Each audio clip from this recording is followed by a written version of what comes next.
à lui que vous devez vous en prendre.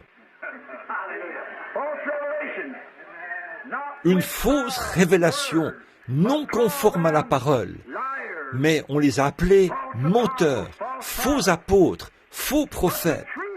Mais la vraie Église s'en tenait à l'enseignement originel de Paul et au baptême du Saint-Esprit, avec des signes qui accompagnaient et qui confirmaient la parole que Paul enseignait. Amen. Montrez-moi où Dieu confirmera jamais l'aspersion. Montrez-moi où Dieu confirmera et accordera le parler en langue et les grandes choses, juste en serrant la main du pasteur quelque part et en inscrivant votre nom sur un registre, quand on continue de chiquer, de fumer, de boire, de mentir, de jouer aux cartes, de se divertir un peu, d'aller, oh, miséricorde, c'est charnel, ce sont des faux prophètes, mes amis. Oui, monsieur.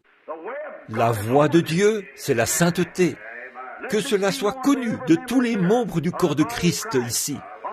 Tant que vous ne vivez pas une vie pieuse, Dieu refuse votre sacrifice. Le sacrifice doit être offert par des mains pures. C'est vrai. Le souverain sacrificateur, avant même qu'il puisse entrer pour offrir le sacrifice, il lui fallait être saint et consacré, oint, parfumé et tout, avant même qu'il puisse marcher dans la présence de Dieu pour offrir le sacrifice. Est-ce vrai? Alors, comment pouvez-vous sortir d'ici et tricher, voler, faire des histoires, avoir des différends avec vos voisins et tout, vous conduire comme vous le faites, et ensuite venir dire « Oh Seigneur Dieu, gloire à Jésus !» Alléluia! Les gens disent, je les vois parler en langue. Ça ne veut pas dire pour autant qu'ils ont le Saint-Esprit. Je les entends pousser des cris. Ça ne veut pas dire pour autant qu'ils ont le Saint-Esprit. Le Saint-Esprit, c'est une vie. La Bible dit, la pluie tombe souvent sur la terre pour la préparer, pour qu'elle produise ce pourquoi elle est cultivée. Hébreux 6. Mais les épines et les chardons, c'est ce qui est prêt d'être réprouvé. Et on finit par y mettre le feu.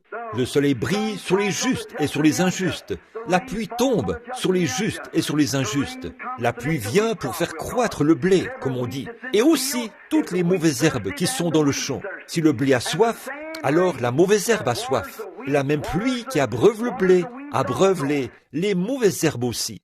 Le pauvre petit blé redressera la tête et criera « Loué soit le Seigneur! Alléluia! Alléluia! Je suis si heureux de recevoir cette pluie !» La pauvre petite mauvaise herbe criera « Gloire à Dieu! Loué soit Dieu! Alléluia! Je suis heureuse de la recevoir !» Mais c'est à leurs fruits que vous les reconnaîtrez. C'est vrai, c'est à leurs fruits que vous les reconnaîtrez. Le verset 7. Puis